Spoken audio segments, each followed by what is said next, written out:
Bonjour à tous et bienvenue sur notre application Formi pour un podcast à l'occasion d'Octobre Rose.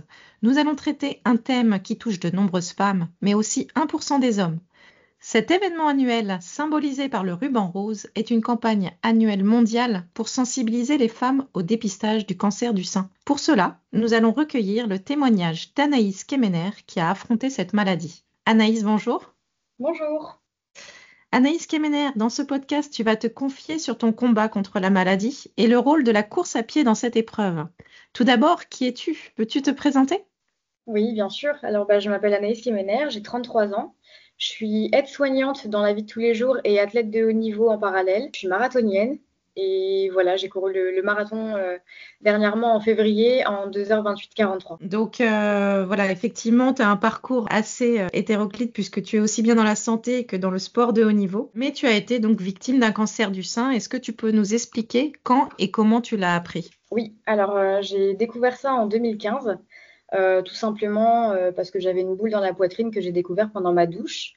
Donc j'avais 23 ans, j'avais pas d'antécédents et je travaillais déjà à l'hôpital. Donc je faisais déjà énormément de sport et moi j'imaginais pas du tout que je puisse avoir un cancer, surtout aussi jeune. Ça a mis un petit peu de temps avant d'être détecté parce que dans un premier temps, j'ai vu ma gynécologue environ 2 semaines après avoir vu cette boule dans la poitrine. Et elle m'a dit assez rapidement, écoute, pour moi, t'as pas d'antécédents, ça doit être hormonal et ça va partir tout seul. Donc bon, je suis pas médecin. Donc j'ai fait confiance et je me suis dit, ok, pas de souci, la vie continue. Donc j'ai continué à vivre normalement pendant environ 4-5 mois. 4-5 mois après, la boule était toujours là. Elle m'a jamais fait mal, hein, mais elle continuait de grossir. Donc j'ai vu un deuxième médecin à l'hôpital Bichat, là où je travaillais à l'époque, qui me prescrit un bilan sanguin. Donc pareil, je fais mon bilan. Tout revient parfait. Donc je me dis, bon, écoute, ça doit être un kyste. Donc pareil, je continue ma vie et encore environ 4-5 mois après, je vois un troisième médecin en lui disant, écoute, la boule est toujours là, elle me fait toujours pas mal, mais elle continue vraiment de grossir et là, elle commence à déformer mon sein. J'aimerais faire quelque chose. Donc je lui disais, je pense que c'est un kyste parce que j'ai déjà fait des examens auparavant, mais on n'a rien trouvé. Donc elle, pareil, elle regarde et elle me dit, écoute, pareil, moi ça m'inquiète pas trop, mais vu que tu as l'air d'insister, je vais te prescrire une ponction et une échographie mammaire. Et c'est quand on a fait l'échographie mammaire, donc quasiment 1 an après, qu'on a découvert que c'était un cancer du sein triple négatif avec des métastases ganglionnaires. Ok, et quel a été le chemin pour combattre cette maladie? Alors ça a été assez long parce que du coup on a commencé les traitements très rapidement. Comme on a découvert que c'était un cancer du sein très agressif, il fallait agir très vite. Donc en fait j'ai fait 7 mois de chimiothérapie à la suite de cette découverte. Ça a été très très vite, hein. En l'espace de 10 jours, je commençais déjà les traitements de chimio. Après ça, j'ai eu l'ablation de mon premier sein. Ensuite, j'ai eu 2 mois de radiothérapie, donc tous les jours, du lundi au vendredi. Et en parallèle, on a fait aussi des tests génétiques et on a découvert que c'était génétique, d'où la venue de ce cancer avec un âge si précoce. Et enfin, j'ai décidé en tout cas de faire retirer le second sein par prévention. D'accord. Tu peux peut-être nous expliquer, a priori, la course à pied a été quelque chose d'important pour toi dans ces moments? Ah oui, oui, complètement. Je pense que ça a même été ma plus grande thérapie. Comme je dis souvent, la thérapie des médecins, c'était la chimiothérapie et la mienne, c'était le sport. Ça a changé ma vie, clairement, parce que je faisais déjà de la compétition à niveau national avant de tomber malade. Et en fait, c'était quasi impossible pour moi de m'imaginer pouvoir continuer à vivre normalement, entre guillemets, sans course à pied. Et c'est vrai que pendant mes traitements, on s'est beaucoup battu parce que il y a beaucoup de gens qui étaient contre nous. Quand je dis nous, c'est mon père et moi, parce que c'est lui qui m'entraîne. Et c'est vrai que ça a été un long combat parce que lui, c'était l'entraîneur, moi, j'étais l'athlète, mais là, pour le coup, on avait plutôt le profil aidant et malade. Et les gens comprenaient pas pourquoi je voulais continuer à courir. Mais je leur disais qu'en fait, tout simplement, quand j'allais courir ou que je prenais 1 heure pour faire ma course à pied ou mon sport, c'était 1 heure où je me sentais vivante et j'étais pas malade. Aujourd'hui, tout ça, c'est derrière toi. Comment vas-tu aujourd'hui?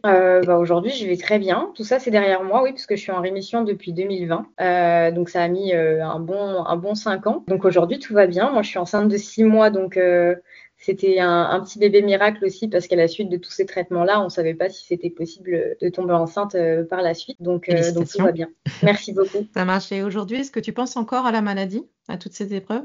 Alors, j'y pense parce que ça fait partie de mon quotidien, sachant que je suis toujours aide-soignante. Donc tous les octobres roses, dès qu'il y a des dates un petit peu d'anniversaire, donc par exemple quand j'ai commencé ma chimio, quand j'ai fait ma première opération, il y a des petites dates comme ça qui me reviennent régulièrement en tête. Après, ça fait partie de mon quotidien parce que aujourd'hui je suis aussi marraine d'une association qui s'appelle Cassiopéa, le sport pour vaincre. J'ai rencontré cette association-là quand moi-même j'étais en traitement et quand j'ai gagné le championnat de France de marathon en 2016. Elles m'ont proposé de devenir la marraine de l'association, ce que j'ai accepté. Donc finalement, l'histoire ou en tout cas le cancer du sein fait toujours partie de ma vie, sachant que moi personnellement, c'est pareil, tous les ans j'ai toujours des contrôles. Mais voilà, aujourd'hui, j'ai eu beaucoup de monde, en tout cas dans mon entourage, qui m'ont aidé et qui m'ont soutenu pendant que j'étais malade. Et aujourd'hui, je me sens un petit peu redevable de tout ça et je me dis qu'étant passée par là, c'est un petit peu mon rôle aussi de pouvoir orienter, aider.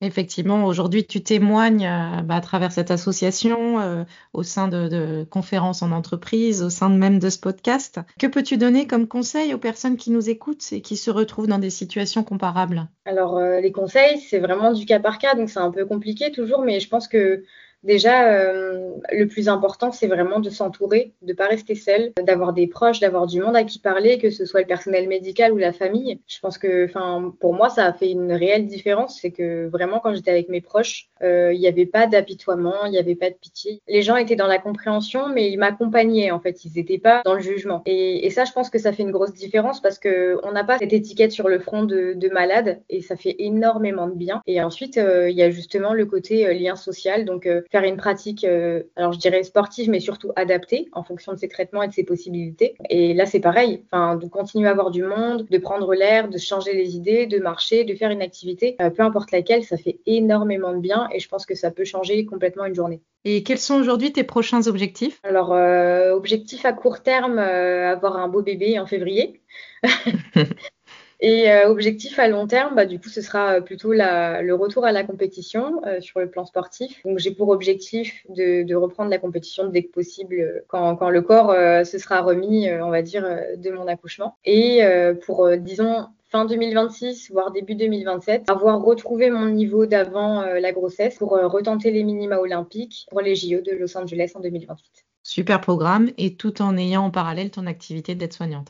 C'est ça, c'est énorme parce que on est athlète, mais on n'est pas que athlète, c'est ce que je répète souvent. À côté de ça, tous les athlètes ont une vie de famille et je pense que c'est important d'en parler. Et c'est vrai que je pense par exemple que mon histoire, mon parcours et mon futur bébé vont me donner énormément de force supplémentaire pour les compétitions à venir. Et je pense que oui, c'est tout compte finalement. Donc même le parallèle aide-soignante, moi c'est un métier passion, le sport c'est aussi une passion. Je pense que pour moi en tout cas, l'un ne va pas sans l'autre. Merci beaucoup Anaïs pour ce témoignage. Je pense qu'on peut rappeler à nos auditrices des étapes clés, en tout cas dans le cadre de la sensibilisation au cancer du sein. Apprenons à surveiller nos seins, consultons régulièrement et pensons au dépistage. Merci Anaïs. Merci beaucoup. Et à bientôt. À bientôt.